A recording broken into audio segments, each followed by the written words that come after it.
Bonjour, Ludovic Bréant, entrepreneur et coach. Savez-vous que vous méritez le meilleur? Certaines personnes me disent oui, mais moi c'est différent. Je suis trop jeune, ou trop vieux, ou trop introverti, ou trop extraverti, ou j'ai pas fait assez d'études, ou j'ai fait trop d'études. Dans ma vie d'entrepreneur, j'ai rencontré tout type de personnes ayant eu de très grandes réussites. Aujourd'hui, je vais vous présenter un extrait d'une conférence que j'ai donnée sur le thème Vous méritez le meilleur. Vous allez découvrir 3 clés essentielles pour réaliser vos projets et pour atteindre le meilleur. Merci. Clé 6, c'est peut-être une des plus importantes, c'est identifier sa raison d'être, sa mission de vie. De mon côté, j'ai mis peut-être 30 ans à trouver en fait vraiment ma raison d'être, ce qui me passionnait vraiment dans la vie, ce que vraiment j'avais envie de faire. Alors pour certaines personnes, ça va être en un éclair, hein, mais voilà, mon expérience, c'est que ça a été long. J'ai eu du mal vraiment à trouver ce que j'étais venu faire sur cette terre. Ou en tout cas, je m'étais trompé, à cause de mon ego, je m'étais trompé, parce que mon ego disait, ouais, mais toi, tu vas avoir une énorme entreprise, tu vas faire plusieurs milliards d'euros de chiffre d'affaires, et puis tu vas pouvoir aider des gens comme ça, en effet par des fondations, des choses comme ça. J'ai compris que non, j'étais pas venu pour faire ça, je suis venu plutôt pour aider, pour partager, pour aider des personnes à progresser, pour avancer dans leur vie, pour trouver aussi peut-être leur chemin. Mais je vous dis, c'était 30 ans quand même pour trouver ça. Donc j'espère que ce sera plus rapide pour vous, et j'espère d'ailleurs que vous l'avez trouvé. Et ce qui est important quand on identifie ça, c'est d'identifier ses buts, son but de vie, hein, ses grands buts. Puis une fois qu'on a trouvé son but, ben on le divise en objectifs. Et je vais vous raconter une expérience, on a parlé de la loi de l'attraction tout à l'heure, donc je vois que c'est des notions que vous connaissez. Il y en a certains qui ont lu Le Secret ou vous avez vu le DVD, ouais. Bon, super. Donc, vous êtes des familiers. Non? Pourquoi? Ça dépend. Ça dépend. Alors, une expérience qui m'est arrivée, enfin qui rejoint un petit peu le secret, mais bon, c'est du vécu. J'ai 27 ans, j'avais terminé j'avais fait du marketing relationnel, qui m'avait conseillé de lire des livres de développement personnel. Et donc je lis, alors je ne sais plus lequel, mais je lis un livre en effet qui nous conseille d'écrire ses objectifs.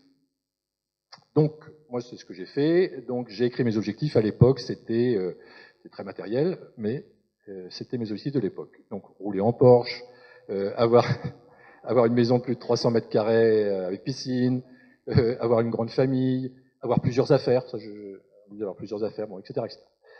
Et puis, donc 27 ans, donc on déménage, à l'époque on était en Normandie, on déménage sur La Rochelle, et je rouvre mes cartons, ça doit être 5-6 ans après, donc j'avais rangé ce papier dans le livre, et puis j'avais vraiment oublié, et je rouvre, je sors le bouquin, et je vois le papier, et je vous assure que tous mes rêves, 100% de mes rêves, s'étaient réalisés. Donc, ça fonctionne. Alors, il y a un petit peu la même chose dans le secret. Dans le secret, vous savez, il parle du tableau de vision. Je ne sais pas si vous vous rappelez, c'est la personne qui fait son tableau de vision, qui découpe en fait la photo d'une maison, une maison de ses rêves. Et puis en fait, je crois que c'est 5 ans après aussi, il ouvre le carton et puis il s'aperçoit qu'il est dans la maison de ses rêves, la maison qu'il avait découpée avant. Un truc de fou. Voilà. Donc oui, la loi de l'attraction, ça fonctionne. T7, demandez. Encore une notion de Jean-Jacques. Demandez et vous recevrez. C'est... Ouais, Jean-Jacques a cité Jésus-Christ.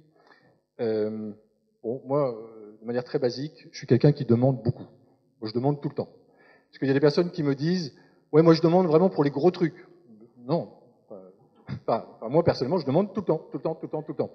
Je me lève, je demande à passer une bonne journée, je viens faire une conférence, je demande à passer un bon moment avec vous, et c'est le cas. Donc, ouais, je demande vraiment en permanence, et on reçoit. C'est aussi, vous récolterez ce que vous avez semé.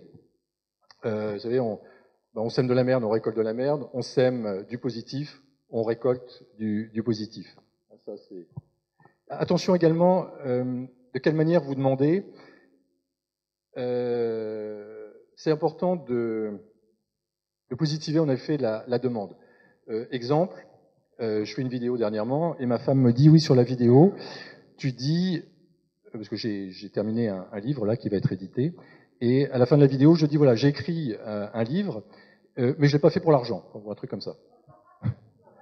Et ma femme me dit, mais attends, toi aussi tu as le droit au meilleur, toi aussi tu as le droit au meilleur, toi aussi tu as le droit à l'abondance, et pourquoi Donc, et ouais, elle a raison, elle a raison. C'est pas...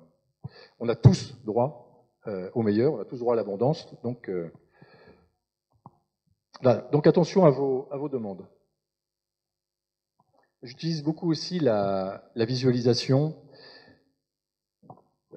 Visualiser vraiment la vie que vous souhaitez avoir, visualiser la prochaine étape que vous souhaitez dans l'organisation dans laquelle vous êtes avec Jean-Marie et avec Marie. Quelle étape, comment vous allez être à ce moment-là, ce que vous allez ressentir, comment vous allez vous sentir sur scène en train d'être applaudi par des personnes de votre équipe. Visualisez, vraiment visualisez. Si vous voulez changer de maison, si vous voulez acheter une maison, si c'est votre objectif, voilà, c'est encore la loi de l'attraction, on le retrouve encore dans le secret. Quelle surface de maison, piscine, pas piscine, quelle couleur, est-ce qu'il y a une cheminée? Imaginez-vous, ressentez ce que vous sentez donc auprès de cette cheminée.